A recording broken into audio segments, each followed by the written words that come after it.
안녕하세요. 저는 생명숲 청소년교회 다니고 있는 고등학교 1학년 윤승재입니다. 이번 캄보디아 선교에서 제가 세운 목표는 후회하지 않도록 최선을 다하는 것이었습니다. 왜냐면 평소 저는 일이 끝난 뒤에 그때 더 잘했으면 좋았을 텐데 라는 후회를 자주 했기 때문입니다. 이번 선교 과정, 준비 과정에서도 이미 몇 가지 후회를 하고 있었기에 이번에도 가능할까? 라는 걱정만 들었습니다. 특히 선교 준비 기간 동안 마술 공연 준비를 할 때가 그랬습니다. 마술은 다른 공연보다 장비 숙련도가 중요했는데 장비를 선택하는데 시간을 너무 오래 써서 준비가 늦어졌습니다. 만약 처음부터 제가 주도적으로 장비를 골랐더라면 더 빨리 준비하고 완성도 있는 공연이 가능했을 것입니다. 그런데도 그 10분, 20분조차 주님께 드리는 것을 아까워했던 제 모습이 보이며 이 목표를 세우게 되었습니다. 이 일을 통해 작은 시간도 주님을 위해 기꺼이 드린 것이 중요하다는 것을 깨닫게 되었고 그 마음이 선교 내내 저를 이끌었습니다. 또 저에게 맡겨진 사역은 미디어팀이었습니다.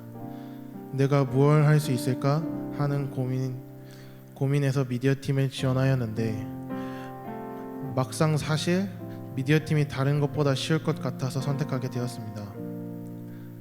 선교 출발 전까지 PPT 만드는 일도 어렵지 않게 끝나서 내가 너무 편한 일을 하고 가는 것은 아닐까 하는 생각만 들었습니다. 그러나 막상 현장에 가서 카메라로 어린이들과 친구들을 찍다 보니 순간에 담는 일이 결코 쉽지 않다는 것을 알게 되었습니다. 옆머리 친구에 가려지거나 아이들이 눈을 감는 바람에 다시 찍으려면 이미 다른 행동을 하고 있는 경우가 많았습니다. 그때 예전 수련의 사진이 떠올랐습니다. 한 장 한 장 모두 예쁘고 그 순간을 잘 담아준 사진들이 당연한 것이 아니었음을 깨달았습니다. 이 외에도 마이크 설정, 찬양 가사 넘기기 직접 하진 않았지만 옆에서 본 편집 작업 하나하나가 얼마나 섬세하고 집중이 필요한 일인지 느꼈습니다. 미디어팀은 절대 쉬운 부서가 아니라 모든 순간을 기록하고 뒤에서 사역을 지탱하는 중요한 부서라는 것을 배웠습니다. 사실 출발 하루 전날까지도 저는 계속 고민했습니다. 내가 가는 게 맞을까? 피해만 주는 것은 아닐까? 선교를 갈 자격이 있을까? 이런 생각들이 머릿속을 맴돌았습니다. 그럴 때마다 하나님, 저에게 선교에 대한 확신을 주시고 맡은 일을 감당할 수 있는 능력을 주세요 라고 기도했습니다. 그리고 비행기에서 내릴 때 하나님은 모든 힘을 주신 듯 의지가 타올랐고 불안하던 마음은 사라지고 가서 주어진 일을 해내자는 결심을 자리 잡았습니다. 캄보디아 선교지에 도착해서 미디어팀으로 사진을 담당했는데 사실 계획부터 사진을 다양한 각도에서 찍었어야 했는데 귀찮고 부끄럽다는 이유로 한자리에서만 찍었습니다. 풍선 아트도 친구들과 장난치며 최선을 다하지 못했습니다. 목표를 잊어서가 아니라 알고도 그렇게 행동한 것이 더 부끄럽고 하나님께 죄송했습니다. 그렇게 사역에 임하던 중 해맑은 교회 여름 성경학교 세족식에서 화면에서 예수님을 못 박는 장면이 나왔습니다.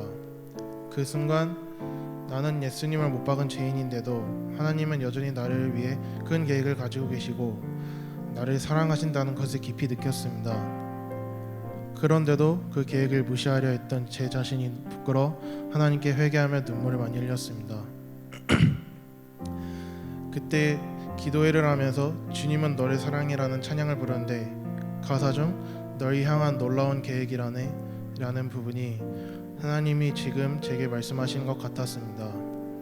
변하지 못하는 저를 여전히 붙드신 하나님, 그리고 죄인인 저를 사랑하시는 하나님, 예수님을 그때 더 선명하게 깨닫게 해주셨습니다. 이후 사역은 역사였습니다. 마술 공연 당일 연습 때보다 훨씬 잘할 수 있도록 하나님께서 도와주셨습니다. 이를 통해 마음만 있다면 내 힘이 아닌 하나님의 능력으로 불가능한 일도 가능케 하신다는 것을 배웠습니다. 점심시간에 강은우란 어린 친구가 와서 마술사님은 어디 갔어요? 라고 물었습니다. 제가 이미 미국에 갔다고 하니 마술사님이랑 형이랑 엄청 닮았어요 라고 말했습니다. 이 말을 들으며 마가복음 10장 15절 말씀처럼 어린아이의 마음을 믿음이란 의심하지 않고 그대로 받아들이는 것임을 느꼈습니다. 낯선 땅에서도 믿음을 잃지 않는 어린 친구를 닮고 싶다고 생각했습니다. 특히 가장 마음에 남았던 순간은 수요 평가회입니다. 이태원 목사님께서 우리가 이 선교를 티를 입고 있는 동안에 선교에 집중해야 한다고 말씀하셨습니다. 그 말이 제 마음을 찔렀습니다. 버스 안, 엘리베이터를 기다리는 시간 등 남는 시간마다 그냥 놀까 쉬어야 할까 고민해냈지만 결국 놀고 싶은 건 제 욕심이었고 제 안의 죄성이었습니다. 이런 결단을 하고서도 저는 목요일 바퍼 사역 중 오이 냄새가 싫어서 도망쳤습니다. 그리고 도착한 곳은 빈민가에 살고 있는 현지 아이들의 머리를 감겨주는 자리였습니다. 제가 머리를 감겨주는 건 어려울 것 같아서 아이들이 다 떠난 줄 알고 설거지를 하고 있었는데 한 아이가 수많은 사람 중 저를 콕 집어 머리를 감겨달라고 하였습니다. 서툴게 감겨줬지만 아이는 계속 웃었고 다른 친구들까지 데리고 왔습니다. 그 모습을 보며 하나님이 주시는 사랑이 관계를 통해 정해진다는 것을 느꼈습니다. 그리고 역사 유적지 탐방으로 갔던 뚜어술렌 감옥이 기억에 남았습니다. 캄보디아에서 학살을 당했던 사람들이 갇혀있던 감옥이자 수용소였는데 그곳에서 돌아가신 많은 선교사님 중에 캐리 해밀이란 분을 잊을 수 없었습니다.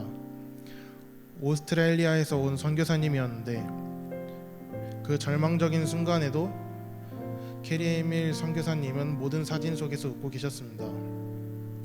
이 모습을 통해 억울하고 힘든 상황일지라도 하나님과 함께랑 웃을 수 있다는 진리를 느끼고 배울 수 있었습니다. 이번 선교를 통해 저는 하나님이 저를 얼마나 사랑하시는지 그리고 그 사랑을 어떻게 보여주시는지 알게 되었습니다. 앞으로 그 사랑을 제 주변에 나누며 살겠습니다. 하나님이 역사하시는 순간을 놓치지 않고 주님의 능력으로 담대히 걸어가겠습니다. 이 모든 영광을 하나님께 올려드립니다.